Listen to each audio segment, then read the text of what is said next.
الشیطان الرجیم بسم اللہ الرحمن الرحیم وبہ نستعین وهو خیر المعین وصلی اللہ علی سیدنا محمد وآلہ الطاہرین اللہم صل علی محمد وآل محمد. سیرت و تاریخ انبیاء علیہ السلام میں حضرت نوح علیہ السلام کا موضوع آپ کی خدمت میں ذکر کیا جا رہا تھا. ہم نے حضرت نوح علیہ السلام ان کے ذاتی زندگانی کے چند حالات کو ملاحظہ کیا کہ نام ان کا کیا تھا، کس علاقے سے تعلق رکھتے تھے، اور اس علاقے کے لوگوں کا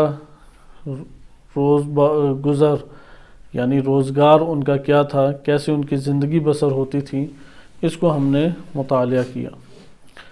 حضرت نوح علیہ السلام آدم علیہ السلام کے بعد پہلے صاحب شریعت نبی ہیں، اور یہ خصوصیات ہم الکافی کی معتبر روایات کے ذیل میں پڑھ چکے ہیں. اور قرآن کریم کی آیات میں چونکہ کثرت سے تذکرہ وارد ہوا ہے اور سب سے معتبر ترین ماخذ سیرت و تاریخ انبیاء علیہ السلام کا وہ قرآن کریم ہے، اس لیے ہم نے قرآن کریم کی آیات کو لے کے زیادہ چلے، اور 3 حصوں میں ہم نے قرآنی آیات کے مجموعے کو تقسیم کیا. پہلا حصہ تھا کہ جو حضرت نوح علیہ السلام کی دعوت و تبلیغ سے وابستہ ہے، اس کو ہم نے قدر تفصیل سے دیکھا کہ نوح علیہ السلام کا انداز تبلیغ اور جس تعلیمات کو وہ ذکر کرتے تھے، ان تعلیمات کو ہم نے آیات روایات ہر دو سے ملاحظہ کیا، کیونکہ صاحب شریعت نبی تھے، توحید کے اوپر انہوں نے ابھارا، اور اس دور میں شرک جو ہے وہ عمومی طور پہ پھیلا ہوا تھا. اس کے بعد دوسرا مجموعہ آیات کا ہمارے پاس آیا کہ قوم نے ان کے ساتھ کیسا سلوک کیا، اور اسی کو آج ہم مزید لے کے چلیں گے. اور تیسرا ہے کہ نتیجہ کیا نکلا اس مبارزے کا، نوح علیہ السلام اور ان کے حامیان اور نوح علیہ السلام کے مخالفان، ان کا آپس میں جو ٹکراؤ ہوا اس کا کیا نتیجہ نکلا. قرآن نے اور روایات نے بالخصوص اس کو زیادہ بیان کیا ہے. ہم انشاءاللہ اس لیے یہ جو درمیانہ ہے کہ قوم کا کیا سلوک رہا، روایات میں اس کا بیان زیادہ وارد نہیں ہوا، لیکن قوم کا نتیجہ کیا نکلا، انجام کیا ہوا، اسے روایات اہل بیت علیہ السلام نے بھی ذکر کیا ہے. قرآن کریم میں حضرت نوح علیہ السلام کی قوم کو ایک مقام عبرت کے طور پہ پیش کیا گیا ہے، کیونکہ نوح علیہ السلام کی قوم غربت اور فقر کا عمومی طور پہ شکار نہیں تھی. زراعت پیشہ لوگ تھے، اپنی معیشت ان کے ہاتھ میں تھی، خود زراعت کرتے اور ہل چلاتے تھے، مویشی رکھے ہوئے تھے، اس لیے گزر بسر ان لوگوں کا اچھا ہوتا تھا. اور آپ جانتے ہیں کہ جن علاقوں میں بھی نعمت فراواں ہو اور اس جگہ پہ تعلیم اور شعور نہ ہو تو طرح طرح کی رسومات جنم لے لیتی ہیں. آپ کسی بھی گھرانے میں بھی یہ جا کے دیکھ سکتے ہیں کہ لوگوں کے وہ گھرانے کہ جن میں ان کے پیٹ بھرے ہوئے ہیں، مالدار طبقات بیٹھے ہوئے ہیں، اب وہ لوگ طرح طرح کے رسم و رواج اور طرح طرح کی پیری فقیری کے شکار ہو جائیں گے. اس کی وجہ یہ بنتی ہے کہ انہیں یہ خوف لاحق ہوتا ہے کہ اب ہماری شاید صحت چلی گئی تو صحت ہماری فلاں تعویذ سے حاصل ہوگی، فلاں ہمارا مالی نقصان، فلاں ہم نے تعویذ اختیار کیا تو اس سے ہمارا مالی نقصان جو ہے وہ بچ جائے گا، تو وہ پیروں کے ہی پیچھے پڑے رہتے ہیں. تو یہ قوم نوح علیہ السلام کا بھی یہی حال تھا کہ وہ بتوں کی پوجا کیا کرتے تھے. آج ہم انشاءاللہ تعالی اس کو قدر تفصیل سے دیکھتے ہیں کہ کیونکہ ہم نے بعض طعنے تو دیکھے اور اس کو ہم نے ملاحظہ کیا کہ ایک معاشرے کے اندر کردار نوح علیہ السلام کو جنم دینا ضروری ہے. اس کے نتیجے میں معاشرہ تقسیم ہوگا، اور کوئی ایسا دنیا میں تاریخ بشریت میں ایسا معاشرہ نہیں آیا کہ نبی نے وہاں پہ حق کی طرف بلایا ہو اور معاشرہ تقسیم نہ ہوا ہو. معاشرے سے مراد کوئی باہر کے افراد نہیں ہیں، اسی قوم قبیلے کے افراد ہیں، اسی لیے اخ کا لفظ استعمال ہوا ہے. مثلا عاد اور سمود، ان کے لیے لفظ استعمال ہوا ہے کہ یہ حضرت صالح علیہ السلام کے بھائی تھے، یا حضرت ہود علیہ السلام کے بھائی تھے، کیونکہ ہم قبیلہ تھے، یعنی کزنز تھے، آپس میں بھانجے بھتیجے تھے، رشتہ دار تھے۔ یہی رشتہ دار آپس میں تقسیم ہوتے ہیں، یہی علاقے والے آپس میں تقسیم ہوتے ہیں، باہر سے کوئی تقسیم نہیں بنتی۔ لہذا جس علاقے میں بندہ جا کے کام کرتا ہے وہ علاقہ دو حصوں میں تقسیم ہو جاتا ہے، حق ہے یا باطل ہے، اہل حق اور باطل کے درمیان جدائی ہو جاتی ہے۔ اس لیے انبیاء علیہ السلام کو اللہ تعالیٰ نے قوموں کے اندر مبعوث کیا۔ وہ جب قوموں کے اندر مبعوث ہوئے اور قوموں میں تعلیمات الہیہ کو پیش کیا تو معاشرہ بالآخر دو حصوں میں تقسیم ہو گیا۔ لہذا اس حق اور باطل کے معیار کے اوپر معاشرے کی تقسیم یہ بری تقسیم نہیں ہے، بلکہ یہ مستحسن تقسیم ہے۔ بعض ایسے تفریقات ہوتی ہیں کہ جس کو دین اسلام نے شدت سے اس کی مذمت کی ہے، اور بعض ایسی تقسیمات ہیں کہ جو اگر نہ ہوں تو عمل مذموم ہیں، وہ ہونا ضروری ہے۔ جیسے حق اور باطل کی تقسیم وہ وجود میں آئے تو تب ہمارے سامنے حق اجاگر ہوگا اور باطل سے ہم آشنا ہو سکیں گے۔ تو یہ ہمارے پاس حضرت نوح علیہ السلام کی استقامت، حضرت نوح علیہ السلام کی شجاعت اور ان کا دن رات ایک ہی بات کرنا کہ آج حضرت نوح علیہ السلام کے موضوع کے اوپر جو سورہ ہے اس سے ہم کچھ نہ کچھ انشاءاللہ تعالی استفادہ کریں گے، کیونکہ نوح علیہ السلام کو قوم نے پھر بہت برے طریقے سے پیش آئے۔ قوم کے اندر اکثر وہ افراد کہ جو غریب اور فقیر تھے، دھتکارے ہوئے لوگ تھے، کوئی انہیں پوچھتا نہیں تھا، وہ حضرت نوح علیہ السلام کے اوپر ایمان لائے۔ اور ہمیشہ معاشروں میں یہی ہوتا ہے، معاشروں میں یہ توقع نہ رکھیں کہ عمراء وہ ایمان لے آئیں گے۔ عمراء میں شاذ و نادر ایمان لاتے ہیں۔ سب سے زیادہ جو ایمان لانے والا طبقہ ہے وہ انہی مستضعفین کا طبقہ ہے، جو کہ جسے آپ فقراء کہتے ہیں، جنہیں آپ غرباء کہتے ہیں، یا متوسط طبقہ بھی اسی طریقے سے ہے۔ لہٰذا اپنے علاقوں میں جب ہم کام کرنے جائیں تو غریبوں کو قریب کریں، غریبوں کے اندر ہی وہ گوہر موجود ہیں کہ وہ دین اسلام کے قریب آ جاتے ہیں۔ ہاں پیغام عمومی رکھیں، غریب امیر کی تفریق بھی نہیں کرنی چاہیے۔ یہ بھی ایک باطل عمل ہے کہ ایک محفل کے اندر امیر غریب کی تفریق کر کے ہم مثلا میل ملاپ رکھیں، غلط طریقہ کار ہے۔ امیر غریب کی تفریق کیے بغیر ہمیں مساوی طور پہ برتاؤ کرنا چاہیے۔ تقوی کی بنیاد پہ اگر کوئی شخصیت ہے اس سے غیر معمولی سلوک کریں، یہ انسان کی بڑائی کی علامت ہے۔ وہ انسان ہلکا ہو جاتا ہے کیونکہ اپنے نفس میں وہ خود گرا ہے، تو باہر کیسے توقع رکھے گا کہ اٹھا لے؟ جو اپنے نفس کے اندر ہی گر جاتا ہے اسے باہر کوئی بھی نہیں اٹھا سکتا۔ جو اپنے نفس کے اندر قوی ہوتا ہے، باہر پورا جہان بھی اسے گرائے تب بھی وہ نہیں گرتا۔ یہ مومن کی خاص علامات ہیں اور انبیاء علیہ السلام کی سیرت میں دکھائی دیتی ہیں، اور اس کے نمونے تو الحمدللہ کہ اس صدی میں جو افراد جنہوں نے اس صدی میں جنم لیا انہوں نے یہ نمونے دیکھے۔ جیسے امام خمینی رحمۃ اللہ علیہ، پوری دنیا نے انہیں گرانا چاہا، اتنے زہریلے پروپیگنڈے دنیا بھر میں کسی شخصیت کے نہیں ہوئے۔ ممالک کے ممالک انہوں نے اپنے پورے کے پورے بجٹ ان کے خلاف پروپیگنڈا کے اوپر لگائے، انہیں اندر گالیاں دی گئیں، ان کو کافر اور مشرک کہا گیا، لیکن اللہ تعالیٰ نے کیسے سرفراز انہیں کیا۔ انہوں نے ایک کا بھی جواب سامنے آ کے، اپنی شخصی تانوں کا جواب سامنے آ کے نہیں دیا، ایک کو بھی، کیونکہ انسان شخصی طور پہ زیادہ جذبات میں آ جاتا ہے۔ تو امام خمینی رحمۃ اللہ علیہ ایک الہی شخصیت تھی، واقعاً عالم ربانی تھی، ایک شجاع ترین بابصیرت ترین ہستی تھی۔ یہ امتیازات ہیں کہ اس صدی میں یا پچھلی تمام صدیوں میں اس پائے کی شخصیت ہمیں نہ ہونے کے برابر کوئی نظر آتی ہے۔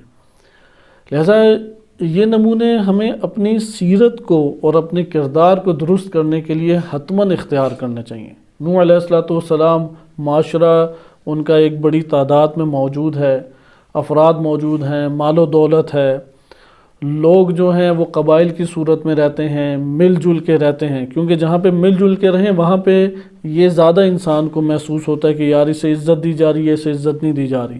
جیسے ابھی ہم شہری دنیا میں رہتے ہیں، ہمیں کوئی فرق نہیں پڑے گا سامنے والا جتنا بھی امیر ہو، اس کے ساتھ والا جتنا بھی امیر ہو، کیونکہ میل ملاپ ہی نہیں ہے۔ وہاں پہ زیادہ یہ تفریقات ہوتی ہیں جہاں پہ میل ملاپ ہوتا ہے۔ لہٰذا حضرت نوح علیہ السلام کے معاشرے میں لوگوں کا میل ملاپ زیادہ تھا، تو طبقات اس طرح سے بنتے تھے، ملا پہچانے جاتے تھے، یعنی جن کے پیٹ پر ہیں، جن کے پیٹ پر ہوں ان سے انسان جو ہے وہ تھوڑا سہم کے رہے، یعنی احتیاط سے رہے۔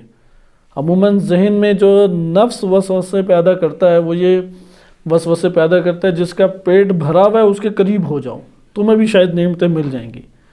تو امیر نعمتیں نہیں فوراً پہنچاتے ہیں، امیروں کے دلوں کو کوئی انسانی شکل دینا بہت ایک مشکل کام ہوتا ہے۔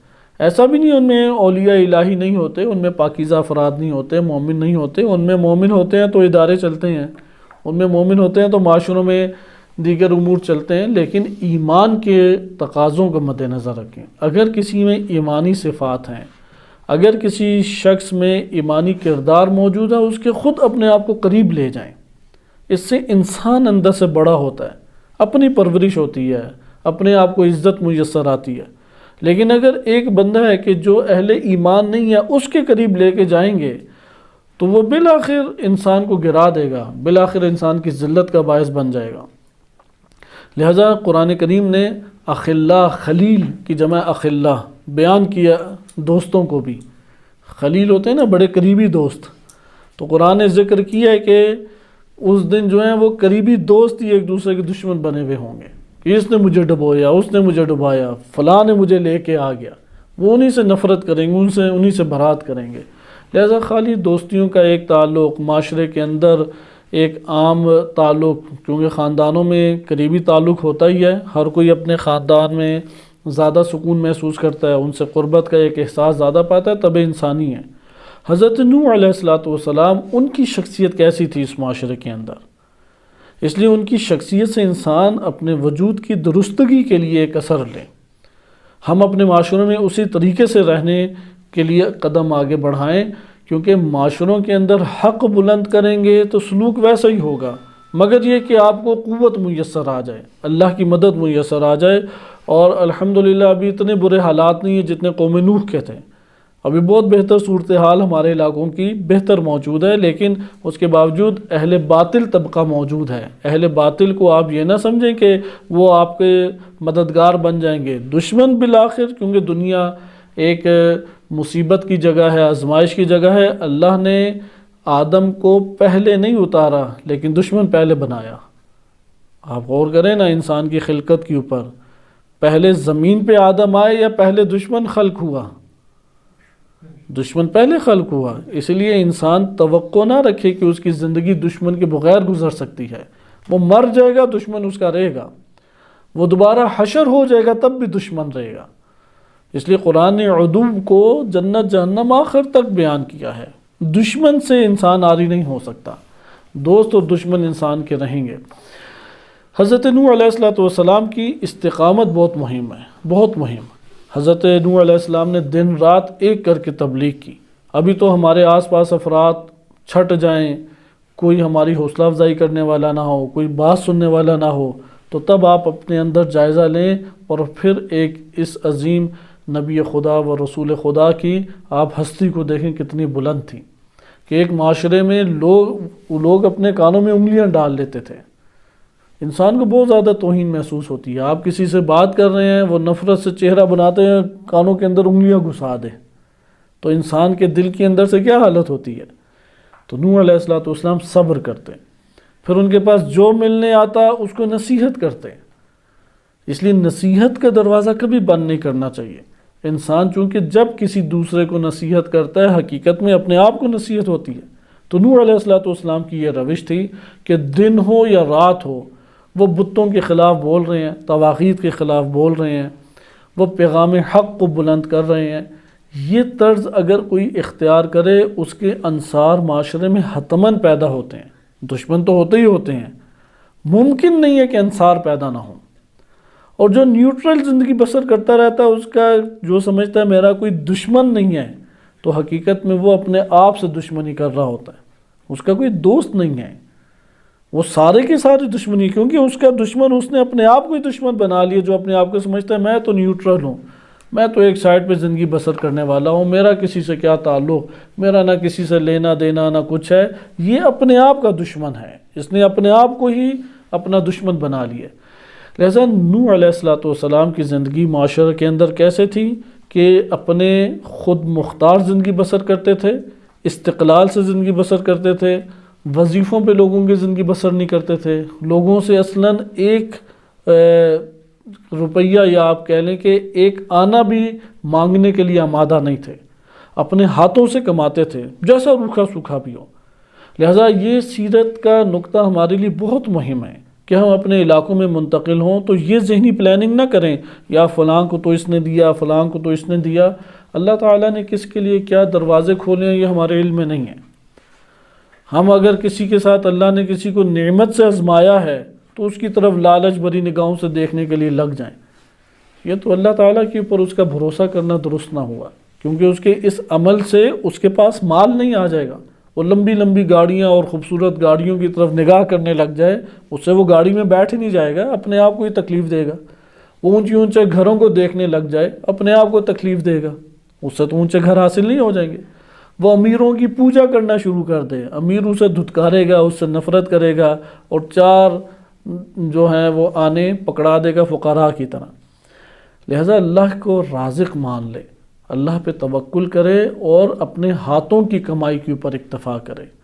اگر ایسی مصیبت پیش آ جاتی ہے، الحمدللہ ابھی اتنے ہمارے سسٹم قوی ہو گئے ہیں کہ یہ مشکل پیش نہیں عموماً آتی، لیکن اگر ایسی مشکل پیش آ جائے، بجائے اس کے کہ کسی کی طرف مانگنے کے لیے ہاتھ بڑھایا جائے، دل اندر سے بہت کہتا ہے، بہت زیادہ کہتا ہے، اور اس کی بنیادی وجہ یہ ہے کہ انسان نے اپنے باطن کی حرکت میں اللہ کو رازق نہیں مانا۔ اگر انسان اپنے باطن کی گہرائی میں اللہ کو رازق مان لے، ایک ذرہ اس کے دل میں دوسرے کے لیے خیال پیدا نہیں ہوگا کہ یار یہاں سے پیسہ آ جائے۔ بہرحال اللہ تعالیٰ تربیت کرتا ہے، کیونکہ وہی مربی ہے، وہی معلم ہے، وہی خالق ہے، تو افراد کو نا امید کرتا ہے۔ جس کو سب دروازے دنیا کے بند نظر آتے ہیں، اسے اللہ کے بارگاہ میں سجدہ شکر ادا کرنا چاہیے، کیونکہ اس کے دل کو اللہ نے سب سے کاٹ دیا، یہ سب کے ساتھ نہیں ہوتا۔ لہذا جس کو سب دروازے اپنی زندگی میں بند نظر آئیں، اسے اللہ کا شکر ادا کرنا چاہیے کہ پروردگار تو نے میرے نفس کی تربیت کی، تو نے یہ پروان چڑھایا ہے، یہ تیری طرف سے توفیقات نہ ملتی پتہ نہیں کن کن لوگوں سے میرا دل وابستہ تھا۔ تو نوح علیہ السلام کی یہ خوبی تھی کہ وہ خود کماتے تھے، وہ لوگوں سے کوئی پیسہ نہیں مانگتے تھے، اس لیے بار بار کہتے کہ میرا اجر تم لوگوں پہ نہیں ہے، الا علی رب العالمین، ان اجری الا علی رب العالمین، کہ میرا اجر فقط عالمین کے رب کے اوپر ہے، وہی میرا اجر دے سکتا ہے۔ مجھے نہ تم سے کوئی روٹی کپڑا مکان چاہیے، نہ کسی اور چیز کا تقاضا چاہیے، مجھے چاہیے تم سے صرف ایک چیز کہ تم میرے بیان کردہ تعلیمات کو قبول کرو، اس پر عمل کرو، کچھ بھی نہیں تم سے دنیاوی طور پہ چیز چاہیے۔ تو حضرت نوح علیہ السلام کے یہ ان کی زندگانی کا ایک خلاصہ تھا۔ اب قوم نے کیا شروع کیا ان سے، کیونکہ بالآخر انسان معاشروں کے اندر قدم رکھتا ہے تو وہ ہر معاشرے کے ہر علاقے میں نہیں جا سکتا۔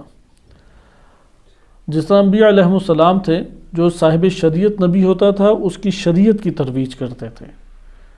علماء کو مثل انبیاء کہا گیا، انبیاء نہیں ہیں، مثل انبیاء کہا گیا، یعنی انبیاء سے قریب ترین امت کے افراد میں علماء ہیں۔ اس لیے حقیقت میں عالم وہ ہوتا ہے کہ جو قریب ترین اپنے کردار میں، اپنی سیرت میں نبی کے قریب ترین نظر آئے۔ اس لیے نبی کو جو نہیں پہچانتا وہ ویسا کردار بھی نہیں اختیار کر سکتا، یعنی ہیرو کا کردار ادا کرنا اس سے عالم نہیں بنتا۔ عالم جو ہے وہ تیزیاں اور چلاکیاں یا کاروبار کئی قسم کے کھول لینے سے عالم نہیں بنتا۔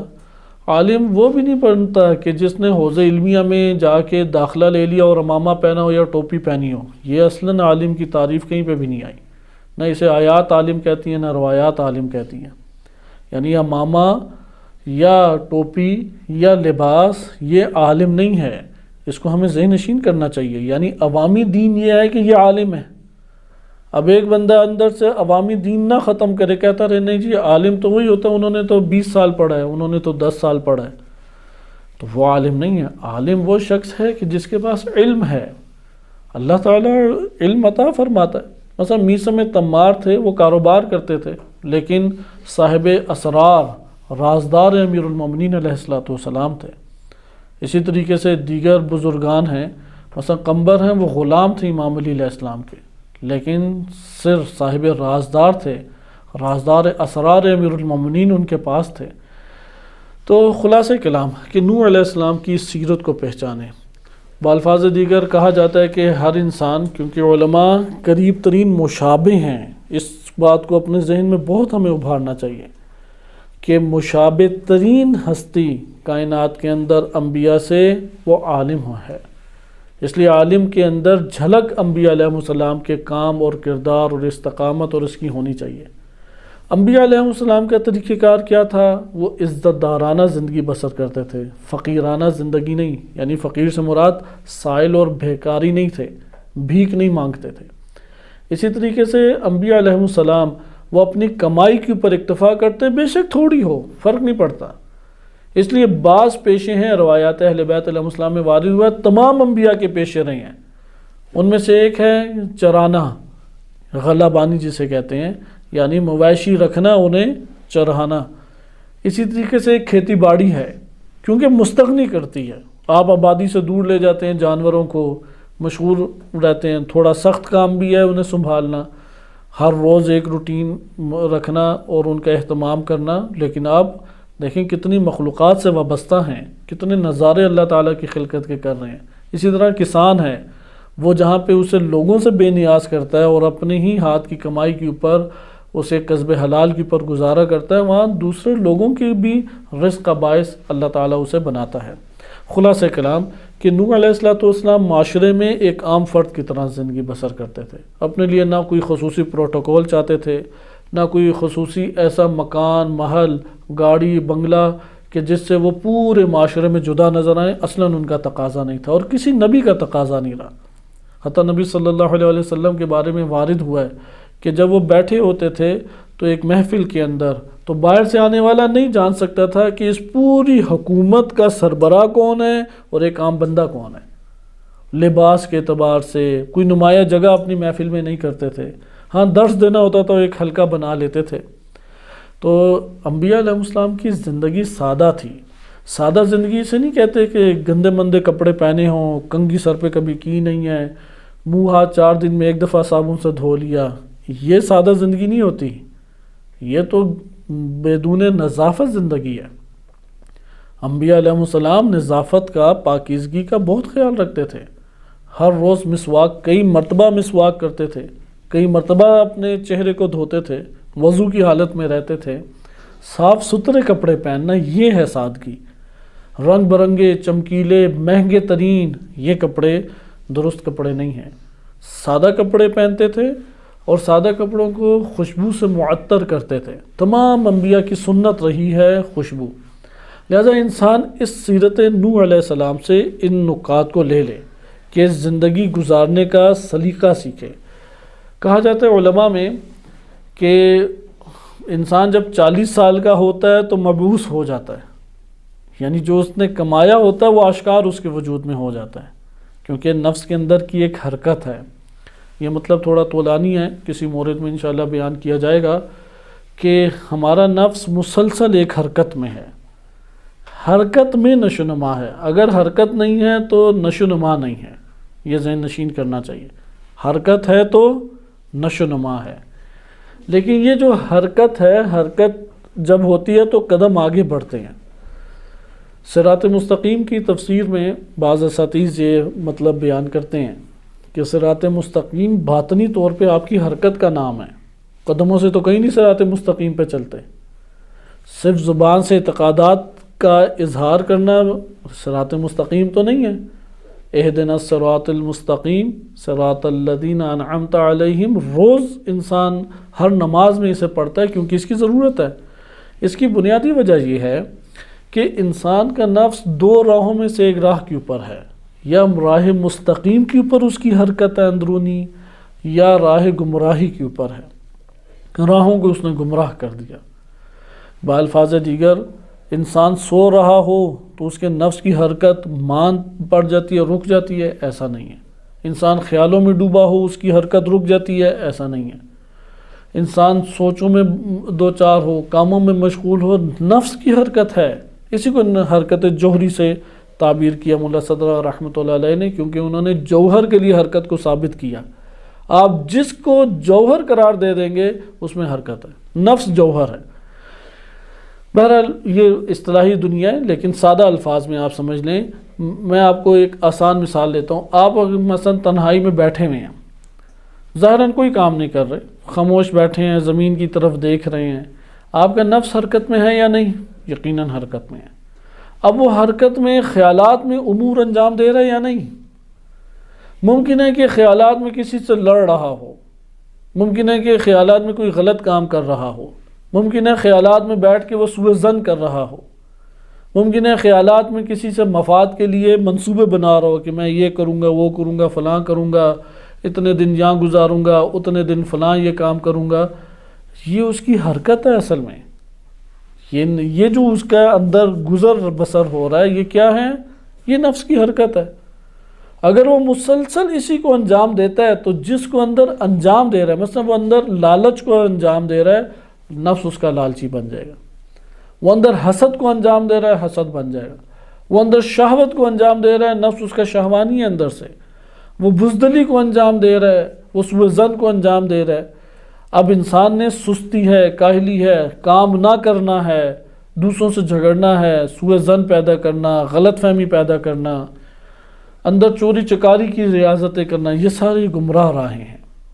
لیکن اگر اندر انسان یہ سوچے ہر لحظہ کہ پروردگار مجھے محمد و آل محمد کے راستے پہ چلا، مجھے ان سے مشابہ بنا دے، کیوں مجھ سے نماز شب میں حضور ذہنی نہیں ہوتا، کیوں میں نماز شب کے لیے مثلا نہیں جاگتا، کیوں تلاوت کا دل نہیں مجھے چاہتا۔ لہٰذا یہ جو اندرونی حرکت ہے، یہ حرکت در حقیقت انسان ساز حرکت ہے۔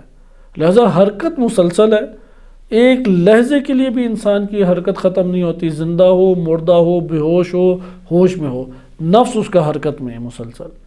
لہٰذا اس حرکت کا تعین کیسے ہوتا ہے؟ انسان خود اپنے نفس پہ غور کرے اور خیالات کو قابو کرے، وَإِلَّا خیالات اسے منفی ایک انسان بنا دیں گے، اسے گمراہی کے راستوں پہ اوپر چلانے شروع کر دیں گے اگر اس نے خیالات کو قابو نہ کیا۔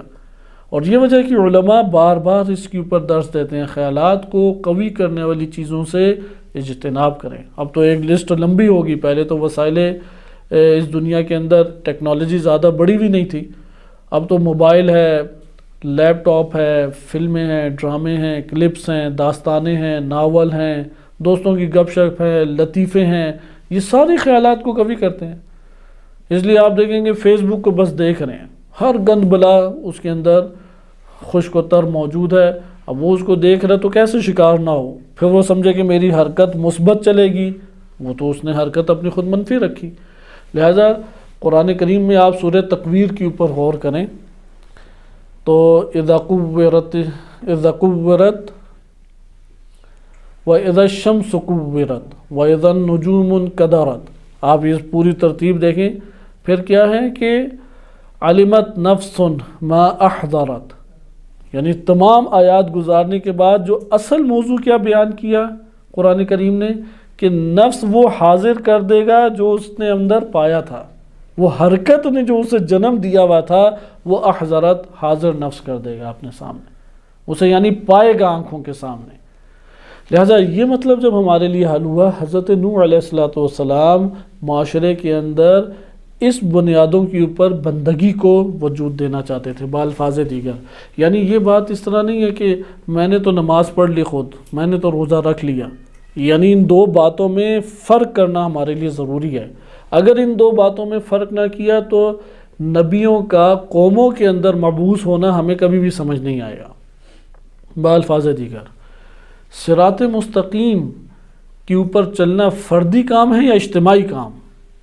ایک سوال آسان لفظوں میں کیونکہ نوح علیہ السلام کی سیرت جو ہے وہ اللہ کہانی بن جائے گی، ہمیں تو نہیں سمجھ آئے گی وہ قوموں کے اندر گئے تو کیا مطلب قوموں میں گئے، عالم کا وظیفہ کیا ہے۔ صراط اہدنا الصراط المستقیم، صراط مستقیم پہ بار الہ ہمیں چلا، کیا مطلب بار چلانے سے؟ فردی طور پہ چلوں میں، یا صراط مستقیم اجتماعی طور پر بھی ہے؟ یہاں پہ ہمیں دقت کرنی چاہیے، اجتماعی طور پہ صراط مستقیم ہے۔ حضرت نوح علیہ السلام کا معاشرہ اجتماعی طور پہ صراط مستقیم پر نہیں تھا، افراد تو مومن موجود تھے یا نہیں تھے؟ وہ تو زمین کبھی بھی مومنین سے خالی نہیں ہوتی، دنیا کا کوئی خطہ نہیں ہے کہ وہاں پہ کوئی نہ کوئی مومن نہ ہو۔ امریکہ ایسا نہیں ہے کہ ادھر کوئی مومن ہی نہیں ہے، آسٹریلیا میں کوئی مومن ہی نہیں ہے، ہوں گے ادھر مومنین اور اعلیٰ پائے کے مومنین ہوں گے، لیکن معاشرہ صراط مستقیم پہ نہیں تھا۔ انبیاء مبعوث ہوتے ہیں قوموں کے لیے، انبیاء مبعوث ہوتے ہیں معاشروں کے لیے، اور وہ معاشروں کو پکڑ کے صراط مستقیم کی طرف لے کے جاتے ہیں، لیکن اختیار کے ساتھ، نہ کہ جبراً۔ اختیار سے کیا مراد؟ وہ نفسانی معاشرہ حرکت کرے اپنے وجود میں، اس کا نفس جو ہے وہ اس کی طرف ہے۔ مثلا ایک عمل کو اس لیے ترک کر دیں کہ یہ اللہ تعالیٰ کے خلاف ہے، اللہ تعالیٰ کی اس میں ناراضگی ہے، یہ معصیت ہے، یہ گناہ ہے، اس لیے میں نے ترک کیا۔ اس لیے کسی کی حمایت کریں کیونکہ اس کی حمایت جو ہے یہ دین کو تقویت دیتی ہے، یہ اللہ تعالیٰ سے محبت رکھتا ہے، یا یہ دین اسلام کی راہ کے اوپر ہے، اس لیے اس سے محبت کا اظہار کریں۔ یہ جو قلب کے اندر ایک احساس محبت پانا ہے، یہ نفس کی ایک حرکت ہے۔ لہذا معاشروں کے اندر مبعوث کیا اللہ سبحانہ وتعالیٰ نے۔ علماء انبیاء کے قریب ہیں، اس لیے سورہ توبہ میں ارشاد باری تعالیٰ ہوا لِيَتَفَقَّهُوا فِي الدِّينِ وَلِيُنذِرُوا قَوْمَهُمْ إِذَا رَجَعُوا، انہیں چاہیے کہ دین میں غور و فکر کریں جب وہ دین لینے کے لیے جائیں، اور جب لوٹیں تو اپنی قوم کو انذار کریں۔ انذار کس کا وظیفہ ہے؟ قرآن کریم نے واضح بیان کیا، انبیاء علیہ السلام کا وظیفہ ہے، مبشرا و نذیرا یا نذیرا و بشیرا۔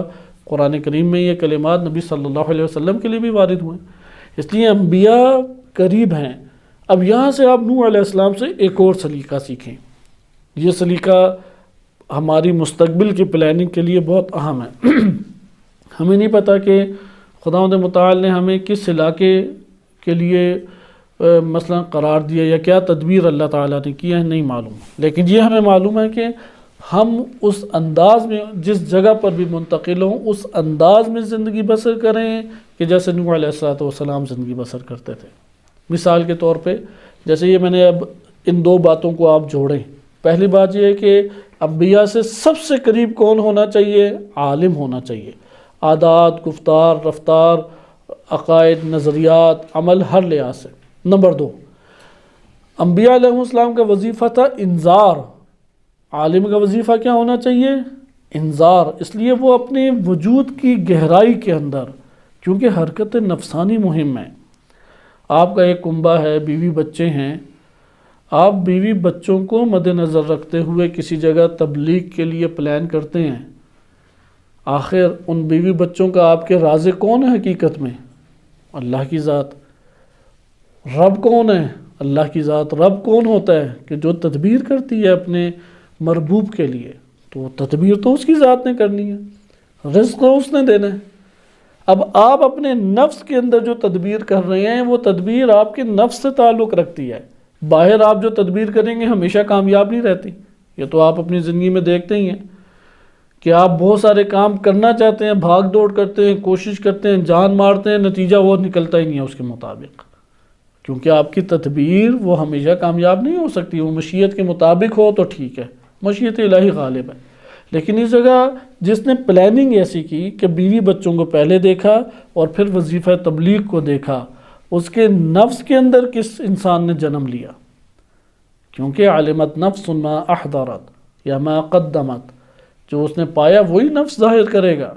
اگر اس نے اللہ کو رازق بنایا ہوتا، اگر اللہ کو رب قرار دیا ہوتا، تو وہ کہتا ہے کہ میرا وظیفہ، مجھے پتہ ہے کہ میرا وظیفہ تبلیغ ہے، چاہے وہ افریقہ کے جنگل ہوں یا ریگستان ہوں، صحرا ہوں، پہاڑی علاقے ہوں، مجھے اس سے غرض نہیں ہے، مجھے اس سے غرض ہے میں اپنے وظیفے کو جا کے انجام دوں، یہ میرے ساتھ ہمراہ آئیں گے، وہ نہیں آنا چاہتے ٹھیک ہے اپنی جگہ پہ رہیں، میں انہیں حق دیتا ہوں۔ لہٰذا انسان اپنے وجود کے اندر جب پلان کرے تو وہ خالص ہو کے پلان کرے، کیونکہ وہ اس کی حرکت نفسانی ہے، وہ اس کی اصل تعارف ہے، وہ اس کو اصل میں وجود دے رہی ہے۔ اس لیے علماء کی پلاننگ کیا ہونی چاہیے؟ لِيُنذِرُوا، انذار کے اوپر ان کی نگاہ ہو، فقط اور فقط انذار پہ، بقیہ تدبیر اللہ نے کرنی ہے۔ یا یہ جس طرح سے آپ یہ کلمہ ادھر پڑھتے ہیں کہ وَرِزْقُكَ مَبْسُوطٌ لِمَنْ عَصَاكَ، گناہ گاروں کے لیے اللہ کا رزق وسیع ہے، تو جو اللہ کا مطیع ہے اس کے لیے رزق وسیع نہیں ہوگا؟ کیسا گمان ہے؟ اس نے تو گناہ گاروں کے لیے رزق وسیع کر دیا ہے۔ اس لیے وہ ابتدائی کلمات دیکھیں، بابو کا مفتوح للراغبین، اس کے دروازے بند ہی کس کے تھے؟ ہے کوئی رغبت والا؟ راغب بننا ضروری ہے، وَإِلَّا دروازے اللہ کے کھلے ہیں۔ لہذا یہاں پہ اب آپ ان باتوں کو ایک دوسرے سے جوڑیں، کیونکہ نوح علیہ السلام کی قوم کے اندر داخل ہونے کے ہم واقعات پڑھ کے تیزی سے جا سکتے ہیں، لیکن جو ان کی زندگانی سے سبق ہے وہ لینا ضروری ہے۔ اور یہ ہم نے اپنی زندگی میں بہت دیکھا، آپ بھی حوزہ علمیہ سے تعلق رکھتے ہیں، دینی دنیا سے تعلق رکھتے ہیں، بننے والے پلان وہ عموماً ایک دوسرے کے دوسرے بندے سے جدا نہیں ہوتے، عموماً نہیں ہوتے، جس کے جدا ہوتے ہیں وہ سب میں جدا نظر آ رہا ہوتا ہے۔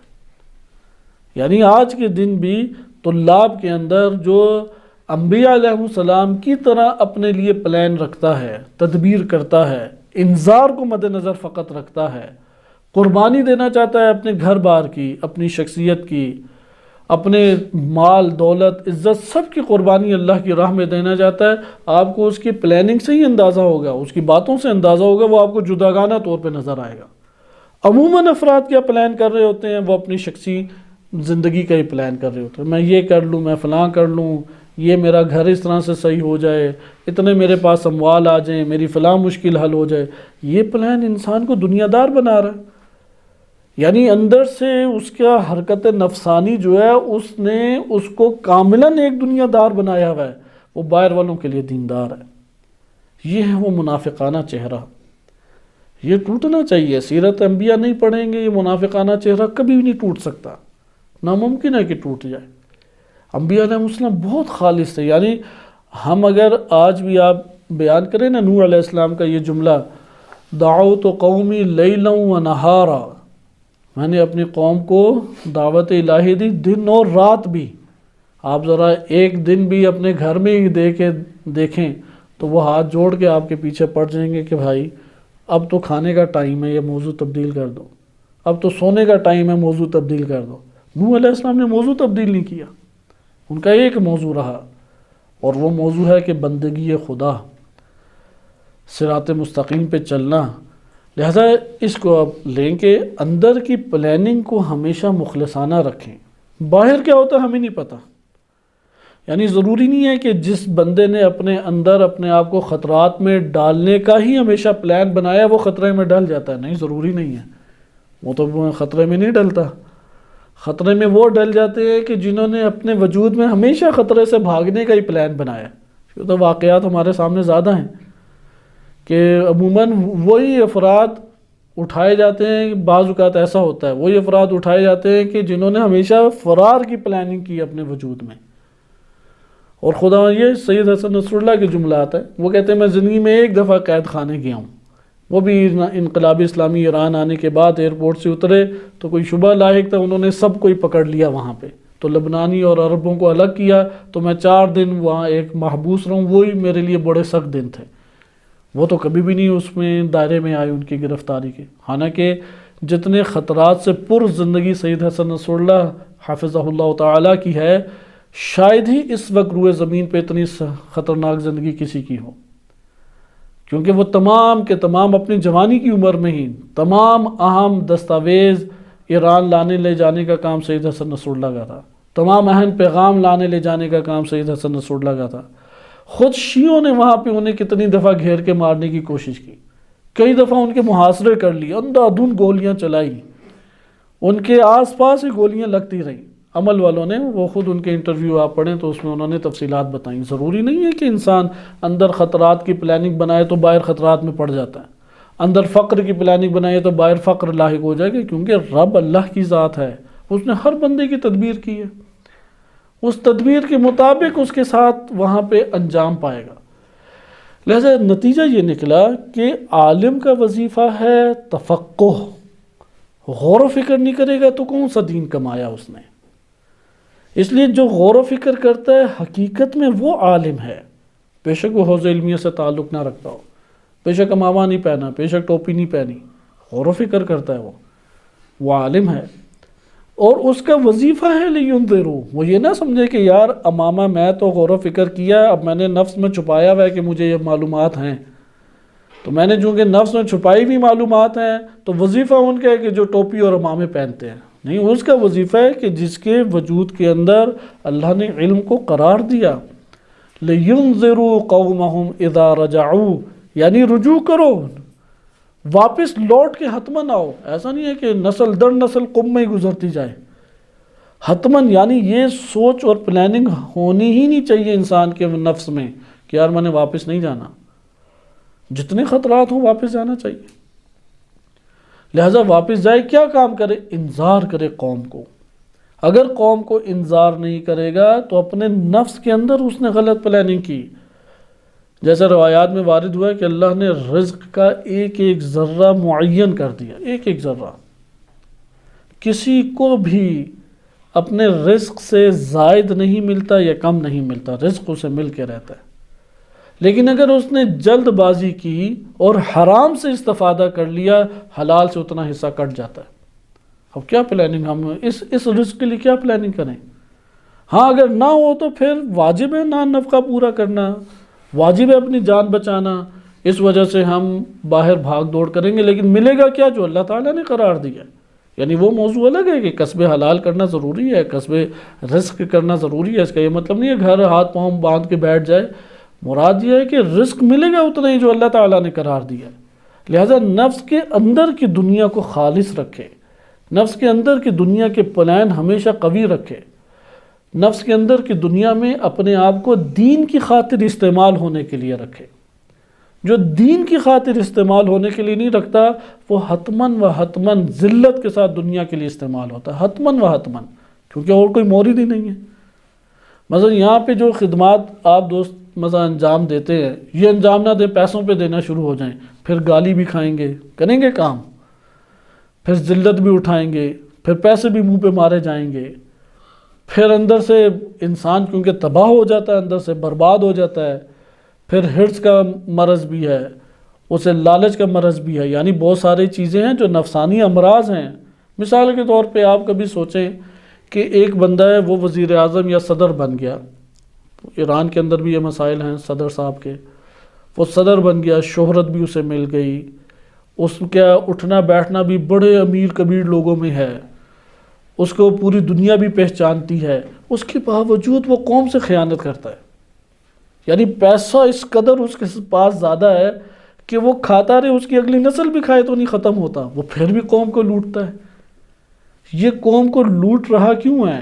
آیا ضرورت ہے اسے پیسے کی یا مرض ہے اندر؟ وہ نفس کو اس کے مرض لگا ہوا ہے۔ لہٰذا اگر انسان اپنے نفس کی حرکت پہ دقت نہ کرے، امراض کا شکار ہوتا چلا جائے گا۔ لہٰذا حضرت نوح علیہ السلام کی سیرت سے یہ پیغام لے لینا چاہیے، دعوت قومی لیلا و نہارا، دن ہو یا رات ہو، صبح ہو یا شام ہو، پیغام ایک سنائیں، پیغام ان تک پہنچائیں۔ اندر انسان اپنے وجود کے اندر قوی ہوتا چلا جائے گا، کیونکہ اندر جو کمایا ہے وہ حاضر ہوگا، نہ باہر جو کمایا وہ حاضر ہوگا۔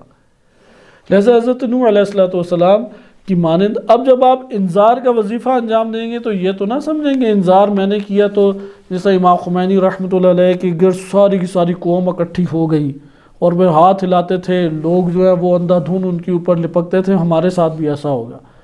ادھر جائیں تو پتہ لگتا ہے کہ کوئی ہمیں چوک تک پہنچانے کے لیے گاڑی بھی ہم آتا نہیں ہے۔ تو یہ تو ہے انذار میں نوح علیہ السلام پہ نگاہ رکھیں کہ قوم نے کیا سلوک ان سے کیا، انہیں دیوانہ کہا، اور یقیناً دنیا داروں نے اسے دیوانہ کہنا ہی ہے کہ جو اپنی تجارت ہے، جو اپنا مال دولت ہے، اسے دو پہ لگا کے آخرت کو کما رہا ہے، وہ کہے گا یار آخرت تم نے دیکھی ہے، دنیا کے تو ابھی مزے لے لو، وہ تو اسے دیوانہ کہیں گے۔ لہذا نوح علیہ السلام کو مختلف طرح کے تانے دیے گئے، وہ آپ نے تانے سنے۔ آئے ہم اس میں دیکھتے ہیں کہ نوح علیہ السلام کے بارے میں جو سورہ پوری نازل ہوئی ہے، 28 آیات ہیں اور تقریباً تمام کی تمام آیات حضرت نوح علیہ السلام سے وابستہ ہیں، اس میں اس کی جھلک بہت نمایاں ہے۔ یہ تمہید میں نے اس لیے آپ کی خدمت میں باندھی کہ نوح علیہ السلام کی حالت کو مد نظر رکھتے ہوئے آپ عبور کریں اپنے ساتھ جو حالات پیش آپ کے آئیں گے۔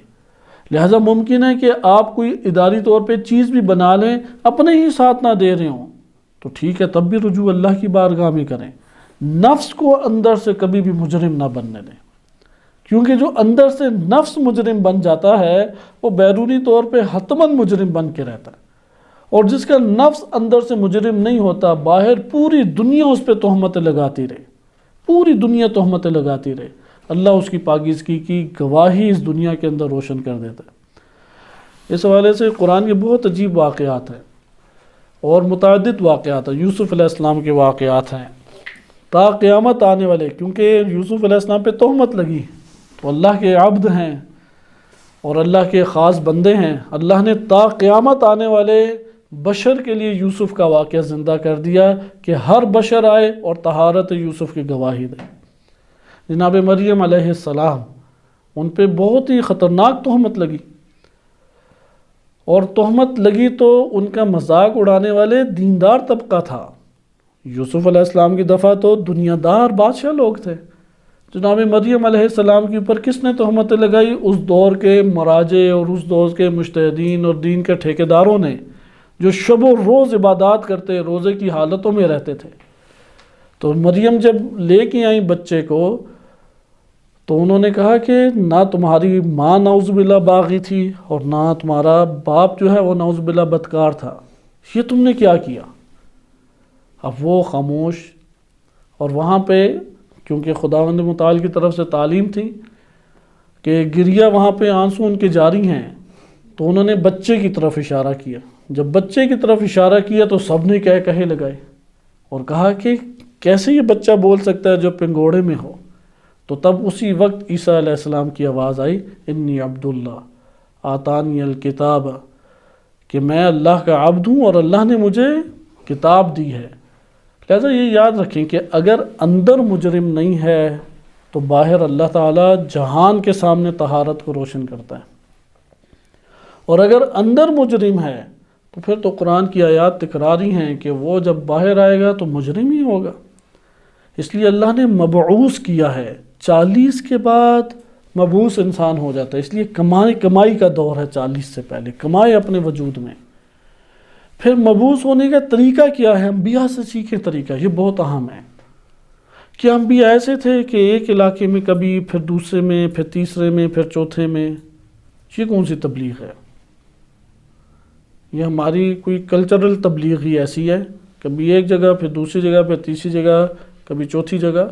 انبیاء علیہ السلام ایک علاقے میں جاتے تھے، اس علاقے میں زندگی بسر کرتے، اس علاقے کے اندر کام کرتے، ادھر ایمان کے اوپر لاتے، اجتماعی طور پہ راہ مستقیم کی طرف لاتے، اجتماعی طور پہ طاغوت کے خلاف ہوتے، اجتماعی طور پہ جرائم کے خلاف ہوتے۔ لہٰذا یہ تبلیغ کا انداز نہیں سوچنا چاہیے ادھر ایک، پھر کل کو ادھر، پھر فلاں کو ادھر، پھر فلاں۔ نہ، ہاں یہ ضرور ہے، مرکز ایک کو بنا لیا پھر سفر کریں، عیب نہیں ہے، لیکن انسان ہو ہی سیار، کبھی ایک جگہ، کبھی دوسری جگہ، کبھی تیسری جگہ۔ تو یہ ہمارا نوع کلچرل تبلیغ کا ایک طریقہ کار ہے۔ انبیاء علیہ السلام کا باعث ہونا کیا ہے کہ جو تمہارے پاس موجود ہے اسے لے کے قوم کے اندر آ جاؤ اور اس قوم کو انذار کرو۔ انذار کرنے میں ایک مدت چاہیے، طویل مدت، 40-50 سال، یعنی آپ کی زندگی چاہیے۔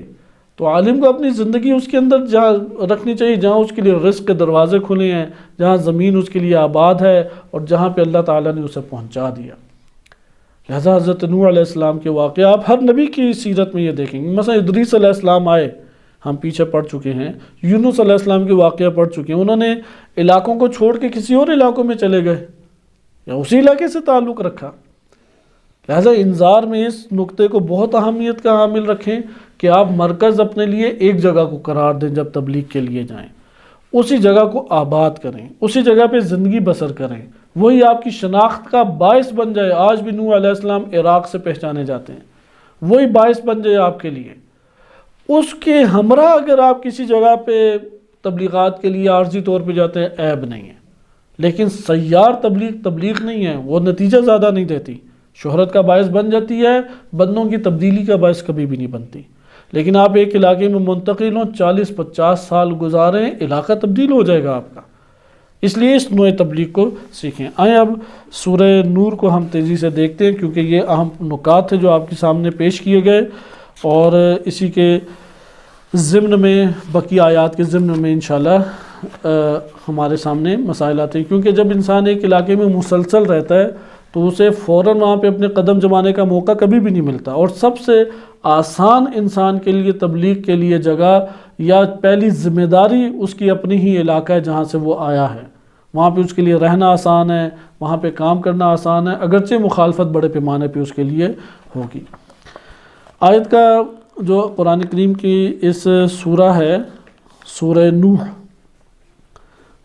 سورہ نوح میں ارشاد باری تعالی ہوتا ہے کہ یہ جو سورہ ہے اس کی 28 آیات تو ابھی نہیں پڑھی جا سکتی، لیکن اس کے ہم کچھ حصے کو انشاءاللہ تعالی ملاحظہ کرتے ہیں کہ قرآن میں ارشاد باری تعالی ہوتا ہے اِنَّا أَرْسَلْنَا نُوحًا إِلَىٰ قَوْمِهِ، ہم نے نوح کو ان کی قوم کی طرف بھیجا، ان انذر قومک، کہ اپنی قوم کو انذار کرو۔ دیکھیں میں یہ بار بار اس لیے عرض کر رہا ہوں کہ عالم اپنا وظیفہ سمجھے کہ اس نے اپنی قوم کے اندر جانا ہی جانا ہے۔ انذر قومک، اپنی قوم کو انذار کرے۔ کس سے انذار کرے؟ طواغیت سے اسے خطرے کا احساس دلائے۔ طواغیت سے مراد فقط اور فقط حکمران نہیں ہیں، حکمران باطل حکمران تو حتماً ہیں، باطل نظام تو حتماً ہیں، ہر وہ شے جو صراط مستقیم کے اوپر نہیں ہے وہ طاغوت ہے، طغیانیت کی وجہ سے ہٹ گئی۔ جیسے ہوتی ہے نا گاڑی سیدھی شاہراہ کے اوپر روڈ کے اوپر سیدھی جا رہی ہے تو اچانک نیچے اتر جاتی ہے، یہ طغیانیت ہے، اس کے اندر طغیانیت آئی تو راہ گم کر بیٹھی۔ اسی طرح ہر شے انسان کی زندگی، صراط مستقیم انسان کی پوری زندگی کو شامل ہے، ایسا نہیں صرف نماز اور روزے کو شامل ہے، کھانا پینا سونا جاگنا اٹھنا بیٹھنا، اجتماعی زندگی انفرادی زندگی، انسان کی حتیٰ سوچیں، حتیٰ انسان کے نفس کے اندر کے خیالات، حتیٰ انسان کے نفس کی تمام حرکات جو سوتے ہوئے جاگتے ہوئے، حتیٰ وہ انسان تعجب کرے میں نے یہ خواب کیوں دیکھا، میں نے مثلا یہ شہوانی خواب کیوں دیکھا، میں نے یہ والا خواب کیوں دیکھا۔ ہم تو خوابوں کی تعبیر کے کوئی اور رخ لے جاتے ہیں، کیونکہ وہ نفس کے اندر تھا تو وہ چیز باہر آئی ہے، اس نے خود نفس میں وہ بیج اگایا ہوا تھا، اس نے خود نفس میں وہ چیزیں ڈالی ہوئی تھیں۔ وہ سانپ بچھو کوئی باہر سے نہیں آئے، اس کے نفس نے خود وہ سانپ بچھو اندر ڈالے ہوئے تھے، لہٰذا وہ سانپ بچھو جو اندر ڈالا ہے وہی احضرت، وہ اس نے پیش کر دیا۔ لہٰذا انذار کے عمل کو مد نظر رکھیں کہ انسان اپنے وجود کے اندر اس طور پہ تحرک برپا کرے کہ ہم نے نوح کو ان کی قوم کی طرف بھیجا کہ اپنی قوم کو انذار کرو من قبل ان یأتیہم عذاب علیم، قبل اس کے کہ ان کے اوپر کیا آ جائے، عذاب علیم آ جائے۔ عذاب علیم کے آنے سے پہلے اپنی قوم کو جا کے انذار کرو طواغیت سے، ہر وہ شے طاغوت ہے کہ جو صراط مستقیم پر نہیں، اور صراط مستقیم انسان کی زندگی کے ہر شے کو شامل ہے، اس بات کو مد نظر رکھیں۔ یعنی جب عذاب علیم آیا ہے، عذاب علیم بعض مفسرین کہتے ہیں کہ عذاب علیم جب آئے تو وہ عذاب دائمی کے اوپر دلالت کرتا ہے، ایسا نہیں ہے کہ دنیا میں عذاب آیا تو آخرت میں عذاب نہیں، یہ دنیاوی عذاب کی بات ہے نہ آخرت کی عذاب کی۔ یاتیہم عذاب علیم، اسی دنیا میں عذاب آئے۔ قال نوح علیہ السلام نے اپنی اب کیا کہا، یا قوم انی لکم نذیر مبین، اے میری قوم میں تمہارے لیے واضح طور پہ انذار کرنے والا ہوں، خطرات سے آگاہ کرنے والا ہوں، یعنی لوگوں کو خطرات سے آگاہ کریں، حرام امر کے خطرات سے آگاہ کریں۔ حرام امر کیا ہے؟ فسق و فجور کے خطرات سے آگاہ کریں۔ ان اعبدوا اللہ، اللہ کی عبادت کرو۔ اب خطرات سے آباد کرنے کا طریقہ سیکھیں، اللہ سے تعارف کرائیں، اللہ کی عبادت سے تعارف کرائیں، یعنی بندگی کرو، صرف نماز روزہ بندگی ہے، یا انسان کو اپنے ہر شے میں بندگی چاہیے، حلال حرام میں بندگی انسان کو چاہیے۔ اسی طریقے سے یہ جس طرح قرآن کی آیت ہے نا کہ کلو طیبات، یعنی پاک چیزوں سے تم کھاؤ، قرآن کی آیات میں جا بجا یہ مطلب وارد ہوا ہے کہ آیت بالمعنی آپ کے سامنے پیش کی ہے کہ حلالا طیبہ، جو حلال اور طیب ہے اسے کھاؤ۔ تو علماء بعض کہتے ہیں ادھر حلال سے مراد فقط یہ گوشت اور سبزیاں اور دالیں نہیں ہیں، یہ بھی اگر اس کو بھی رکھیں تو تب بھی یہ تاثیر ہوتی ہے کہ انسان کی روح کے اوپر حرام کی تاثیر اور حلال کی تاثیر پڑتی ہے۔ وَإِلَّا اللہ تعالیٰ نے حلال معنوی اور مادی دونوں رزق کو شامل کیا ہے۔ اسی لیے اب ادھر دیکھیں ان اعبدوا اللہ، کہ یہ ایک مطلب وسیع ہے، صرف ابھی اتنا اشارہ کرنا مقصود ہے۔ زندگی کا اجتماعی طور پہ، انفرادی طور پہ ہر عمل اللہ کی خاطر انجام پائے، وہ عبادت الہی ہے۔ وَاتَّقُوهُ، اور اللہ سے ڈرو۔ انسان فقر سے نہ ڈرے، جنوں سے نہ ڈرے، انسان دشمنیوں سے نہ ڈرے، ڈرے کس سے؟ وَاتَّقُوهُ، اللہ کا خوف کھائے، تقوی الہی اختیار کرے۔ وَأَطِيعُونِي، اور میری تم لوگ اطاعت کرو، یعنی نبی کی اطاعت ہونی چاہیے۔ یغفر لکم من ذنوبکم، وہ تم لوگوں کے گناہوں کو بھی معاف فرما دے گا، مغفرت کرے گا۔ وَيُؤَخِّرْكُمْ إِلَىٰ أَجَلٍ مُّسَمًّى، اور تم لوگوں کو ایک معین مدت کے لیے مؤخر کر دے گا۔ ہر شے دنیا کے اندر ایسی ہے، وہ ایک معین مدت کے لیے۔ اب ہماری توجہ چلی جاتی ہے، یہ تعلیمات کا حصہ ہے، یعنی جب تبلیغات کریں تو موت کو زیادہ یاد دلائیں، اجل مسمى کا تذکرہ بار بار کریں۔ ان اجل اللہ، اللہ کی یہ جو مدت ہے، اذا جاء، جب وہ آ جاتی ہے، لا یؤخر، تو کسی قسم کی تاخیر نہیں کی جا سکتی۔ یعنی یہ نہ سمجھیں کہ یہ جو اجل مسمى ہے وہ صدقے سے ٹل جائے گی، دعا سے ٹل جائے گی، کسی شے سے نہیں ٹلے گی۔ وہ انبیاء کے لیے نہیں ٹلی تو بقیہ کیا چیز ہے؟ وہ نبی صلی اللہ علیہ وسلم کے لیے نہیں ٹلی تو پھر کیا چیز ہے؟ وہ جو ٹلتی ہے وہ عارضی ہے، وہ ایک الگ موضوع ہے، لیکن یہ ذہن نشین رکھیں ہم سب کا ایک وقت ہے۔ اب ہم سے یہ پوشیدہ رکھا گیا کیا وقت ہے، تاکہ انسان وہ اختیار سے زندگی بسر کرے۔ نفس اسے دکھاتا ہے ابھی بڑی مدت ہے، وہ رکھی اللہ تعالیٰ نے اسی لیے کہ نفس کے ساتھ لڑے۔ آپ نے سامنے رکھنے کہ نہیں آج ہی میں مر جاؤں گا۔ نوح علیہ السلام کی یہ صفت روایات نے ذکر کی ہے کہ نوح علیہ السلام اللہ کی عبادت ایسے کرتے تھے، کیونکہ انبیاء میں سب سے طویل عمر نوح علیہ السلام کی ذکر ہوئی ہے آیات روایات میں۔ نوح علیہ السلام ایسے زندگی بسر کرتے تھے، صبح ہوتی تو کہتے تھے کہ شام کو زندہ نہیں ہوں، شام ہوتی تو کہتے تھے کہ میں صبح زندہ نہیں ہوں گا۔ آپ ایک دن اس طرح گزار کے دیکھیں، پھر دیکھیں کتنے نیک کام جنم لیتے ہیں، یہ کر کے دیکھیں۔ مثلا آج رات ہو، آپ کی نہیں میں صبح یقین ہے میں زندہ نہیں رہوں گا، کوئی نفسیاتی نہیں ہو جانا کہ ڈر کے مارے اس کا برا حال ہو جائے۔ مراد ہے کہ عمل کی طرف آئے کہ یار زندگی کم رہ گئی ہے تو اب آخر میں سرمایہ ہی میں نے لے کے جانے، کیا توبہ کی ہے یا فلاں کام کیا یا فلاں کام کیا ہے۔ آپ پھر صبح ہو تو کہ نہیں میں شام کو زندہ نہیں رہوں گا۔ نوح علیہ السلام نے 2500 سال اس طرح گزار دیے کہ ایک طویل مدت انہوں نے بسر کی ہے کہ صبح ہوتی کہتے شام زندہ نہیں ہوں، شام ہوتی کہتے میں صبح زندہ نہیں ہوں۔ لو کنتم تعلمون، اگر تم جانتے ہو یہ اجل مسمى کتنی خطرناک چیز ہے، سب کمالات کا سفر رک جائے گا، سب مہلتیں ختم ہو جائیں گی، سب فرصتیں ختم ہو جائیں گی، یہ اجل مسمى ہے۔ اس میں تم نے پلان کیے ہوئے بڑے بڑے کہ میں ایک گھر بھی بناؤں گا، میں فلاں کام بھی کروں گا، پھر جب میں بوڑھا ہو جاؤں گا تو یہ کروں گا، پھر پیسے اتنے اکٹھے کر لوں گا تو اس طرح سے میں رہوں گا۔ اجل مسمى انتہائی انسان کے لیے خطرے کی چیز ہے جو اللہ تعالیٰ نے قرار دیا ہے۔ لو کنتم تعلمون، پھر فرماتے ہیں قال ربی، اے میرے رب، انی دعوت قومی لیلا ونہارا، میں نے رات دن اپنی قوم کو پکارا ہے، تیری طرف بلایا ہے۔ فلم یزدہم دعائی الا فرارا، تو جتنا میں پکارتا تو ان میں اضافہ ہوتا تھا، وہ ہے فرار کا اضافہ ہوتا تھا۔ میں جتنی کوششیں کرتا لوگ اتنے بھاگ جاتے تھے، میں جتنے قدم بڑھاتا لوگ اتنے نکل جاتے تھے۔